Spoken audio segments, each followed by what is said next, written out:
What is up, guys? Rumble Rants here, back with another breakdown for UFC 316. Not breaking down the whole card yet. Video to be coming soon, hopefully. Today, I just wanted to talk about the main event. SUGA Sean O'Malley taking on Merab Dvalishvili in a huge title main event. Rematch from their fight last year at the Sphere, with big title implications here for the bantamweight division.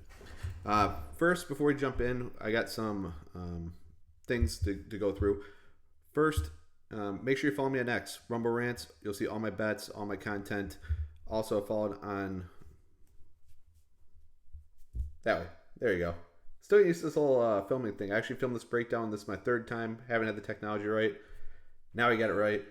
Follow me there. Other thing is, I'm coming off my worst week of probably the last 2 or 3 years. Lost 4.75 units last week. Got absolutely crushed.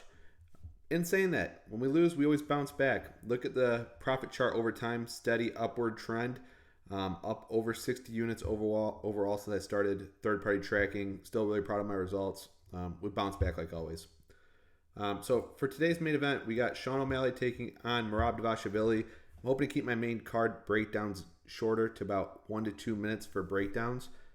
So for this fight, with it being as complex of a fight as it is, I want to do a separate video for this one.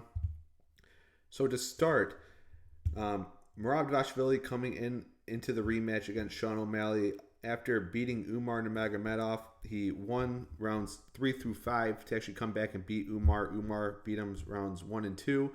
And in the first fight against Sean O'Malley, the general public thinks he dominated that fight. He won rounds 1, 2, and 4. I actually scored rounds 3 and 5 for O'Malley.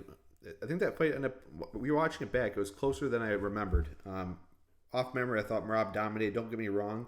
When he got control, he still dominated that fight. And I think would have been easier to score that fight 4-1 for Merab than for O'Malley. Like, I don't think any world you could score that fight for O'Malley. In saying that, the few things I want to point out about this. In their initial fight, Merab was a plus 105 underdog. Now he's minus 300 favorite. O'Malley, the reverse. He was a minus 125 favorite. Now coming in at a plus 240 underdog. So let's let the implied probability calculator do its work. Minus 125 is a 55% chance of winning, which is what the bookies thought O'Malley had in the initial fight. Now he's up to a 29%, let's say roughly 30% chance of winning. So his odds have decreased. They think 25%. Merab, the opposite. They originally thought he was a 48% chance. Now he's up to a massive minus 375% chance. They basically think the opposite flipped almost 25% in this fight. So now that we know Merab's at minus 375%, remember that. O'Malley plus 240. Let's do it again. Plus 240, roughly 30%. So a few stats I want to point out here.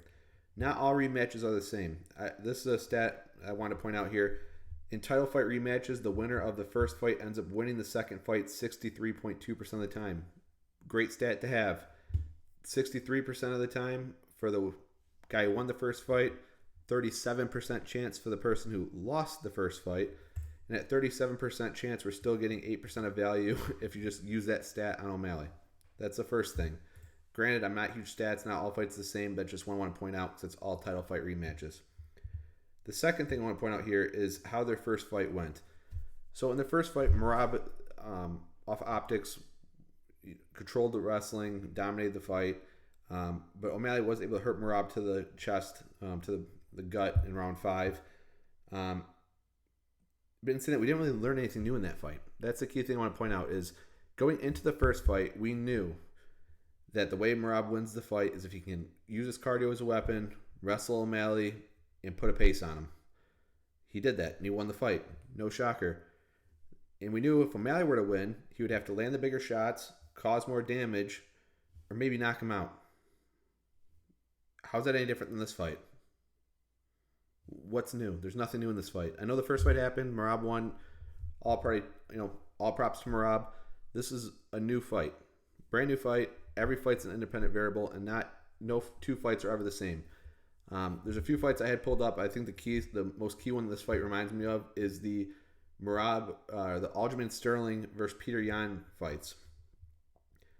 So in their first fight, Peter Yan was a slight favorite, and Aljamain Sterling was a plus 105 underdog. Peter Yan beat the shit out of Aljamain Sterling. He dominated that fight. Fight wasn't close. Aljamain Sterling put on his Grammy, Oscar, Emmy. I watch fights. I don't watch acting. I don't know what the awards are. He put on a performance and got illegally kneed in the head, put on the performance and won and stole the title.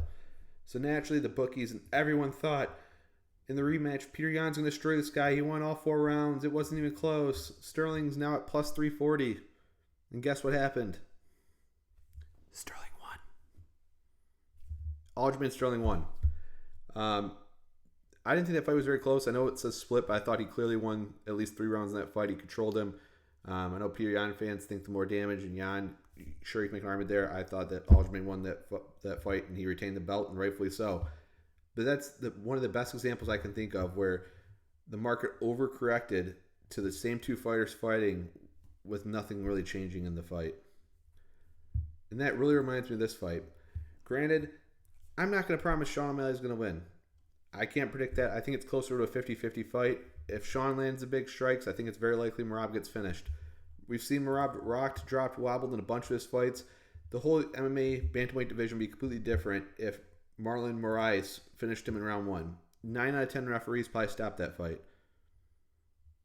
Merab fights through it, gets destroyed round 1, ends up finishing Marlon Moraes in round 2. He got hurt very bad against Henry Cejudo in round 1. Henry Cejudo doesn't have a ton of power anymore. Then against Sean got hurt to the body. He's been hurt in a lot of different fights. And there are holes where Sean can land shots. He got close on a knee. He bopped Merab's head back a few times in the first fight. He just didn't land the shot. But there's nothing new in this fight, guys. I think that's the key thing to point out is that I think this fight, if I were to line it, I would line it maybe Merab at minus 125, O'Malley plus 105. Just because, same thing, Merab's probably going to win the minutes. But although, in saying that, O'Malley can win the minutes too. We've seen him against Peter Yan. If you go back and look at that fight, a lot of people thought that Yan won. I'm one of the few that think O'Malley actually won that fight. He won round 1 and 3 off damage. But he's won a few of those decisions that way where it's close, but judges are going to score it off damage and they're supposed to score it off damage, and Merab's not one to do a lot of damage. So I think this is a good case of a market overcorrection. So in closing, I am betting Sean O'Malley in this fight. I do like, another bet I like a lot is O'Malley finishes only at minus 125. Reason being, I think if there is a finish in this fight, it's more than likely going to be O'Malley, and at minus 125, we'll punch that in real quick. Once again, for the implied probability calculator, right around 55%. I think I'd put him closer to 70%. If there is going to be a finish, I think it's going to be O'Malley. Merab is a decision machine. That's why he's nicknamed the Machine. And granted, he may finish O'Malley, but I also do like the under 4.5 just in case. A lot of times in rematches, we see if it goes the distance, the next time it doesn't, and vice versa. So I may look at the under 4.5, but I'm for sure betting Sean O'Malley. Sean O'Malley finishes only. Reasons being, like I said, I believe it's a market overcorrection. There's nothing new in this matchup. Even if you just base it off stats, where did that stat go? Did I close it? Where champions win, or the person who won the first fight retains the set at 68% of the time. Even at that, there has to be value here at plus 240. If it's 37%, he's at 29%. We got 8% on the books, and that's just if you are using that stat. So yeah, I appreciate all your support. Feel free to like, subscribe, follow me on X. Let's get back to cash and bets. Let's crush this week. Thank you all for support. Let's cash. Welcome to the Sugar Show.